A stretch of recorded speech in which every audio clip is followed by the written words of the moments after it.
United Airlines Flight 2609 from Los Angeles to Boston. It was a smooth flight for the first 5 hours on Sunday until... So where's the Homeland Security with the gun? Because I'm waiting for them to point the gun at me so I can show everybody that I won't die when I take every bullet in that clip to wherever in my body they shoot it, and then I will kill every man on this plane. The agitated passenger is identified as Francisco Severo Torres of Massachusetts. The video obtained by CNN was recorded by a passenger. It shows Torres having violent outbursts towards other passengers and flight attendants. Hey Bianca, I love you Bianca. I'm coming for you. I'm coming for you Bianca.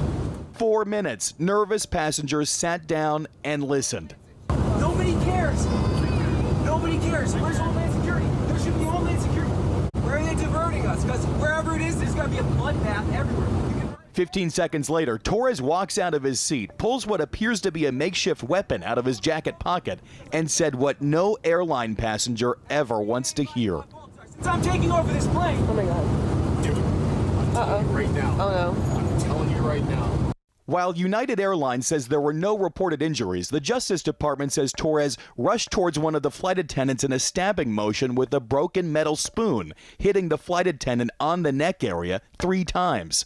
Torres also told law enforcement that he tried to open the emergency door to jump out of the plane.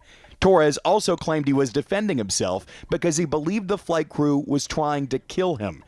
Video shows passengers and crew members tackling and restraining Torres. A passenger told CNN Torres remained restrained for another 30 minutes before the plane landed safely at Boston Logan International Airport, where Torres was arrested. United Airlines says Torres has been banned from future flights on the carrier. He is detained right now, pending a hearing before a judge on Thursday. John. So, Pete, you have this, but we're also learning of a new runway incursion that is under investigation this morning, the 6th recorded this year. What do you know? Well, this we're just learning about. It happened on February 16th, according to the NTSB, but it's investigating this incident now as these planes were both on the runway near the same time.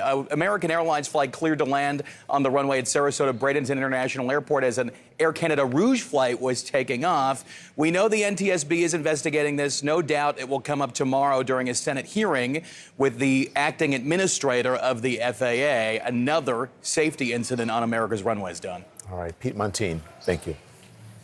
And joining us now is Lisa Olson, who was the passenger on that Los Angeles to Boston flight. She actually captured the video that we have been showing you this morning. And Lisa, first off, oh my goodness, and we are so glad that you're okay, because obviously this could have gone terribly, and we're grateful that you can join us this morning. What was it even like to be on this flight? The first 5 hours of the flight was uneventful, quiet. Normal flight. I was on with my husband and my daughter.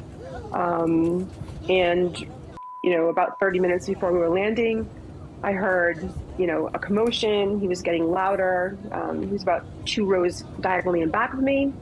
And he just started rambling about, his father's Dracula, the Nazis, just a lot of rambling. And he was just getting louder and louder. A couple of passengers tried to talk to him to calm him down. It was only making him more agitated. A woman tried to approach him and say that, he was scaring the passengers. He didn't care. He was getting louder. And then a very large, built guy started walking from the back of the plane up to him. And when he saw that, he kind of, jumped out of his seat and got in the aisle and, started to, fight him or attempt to kind of pretend to fight him. I didn't see a weapon in his hand at that point, but my husband was in the aisle seat. So he was standing right next to my husband. I didn't see the spoon shank until I saw the video after that. And then he turned and ran towards the front of the plane. The United crew was amazing. They blocked the first class entrance, which led to the cockpit. The flight attendants were there.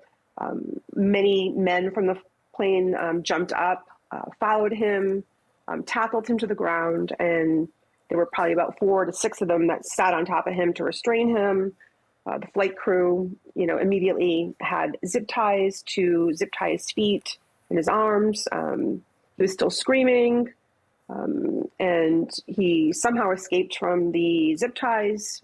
They put new ones on him, and as the men were getting tired from restraining him, they kind of swapped out, and the ones that were tired would come back to sit down. People were thanking them, and very appreciative that they jumped into action so quickly. Yeah, he actually escaped from the zip ties at one point.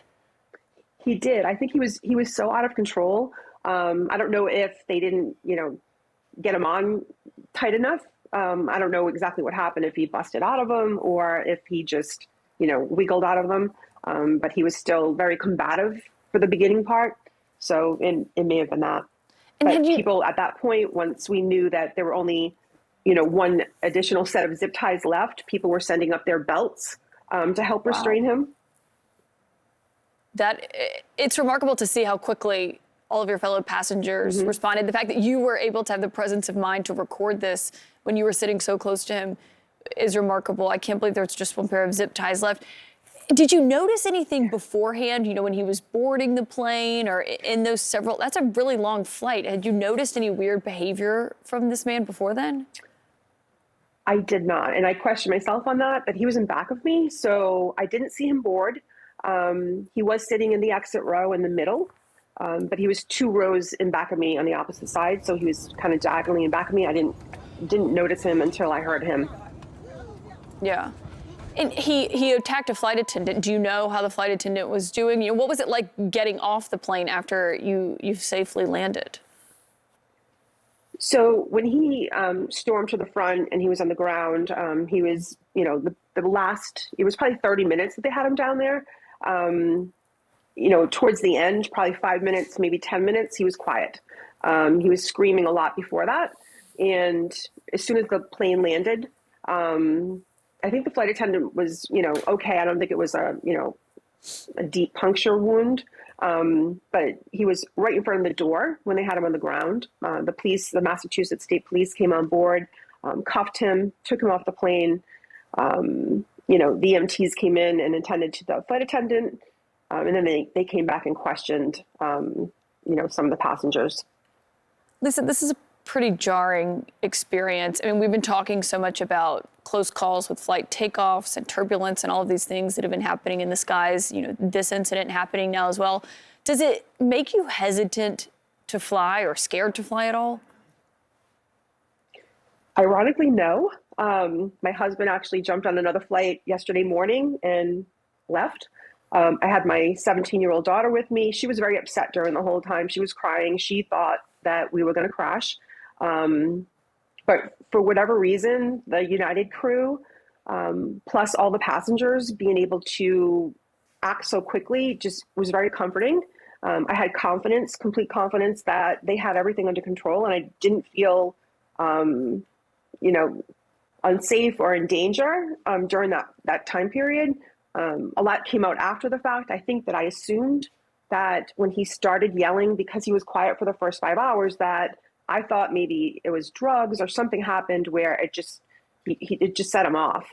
I didn't realize that he was kind of planning this from the beginning. He was in the bathroom for a long time before that with his backpack. I heard that once the police officers were questioning the people in back of him, because there was a woman back there that noticed that he did take his backpack into the bathroom. He was there for a long period of time, which is odd. And the officers grabbed his backpack. And the other odd thing that I kind of noticed was I was expecting it to be kind of messy, and it was a very neat black backpack. It had hand sanitizer in the side pocket. It was just the whole situation was a little surreal. The entire situation is surreal. Lisa, we're grateful that you recorded this so we could actually see it, and that you and your fellow passengers were so quick to respond to this. Thank you for coming on and for sharing that with us. We're so glad that everything's okay. Please tell your husband and your daughter that we're thinking about them as well.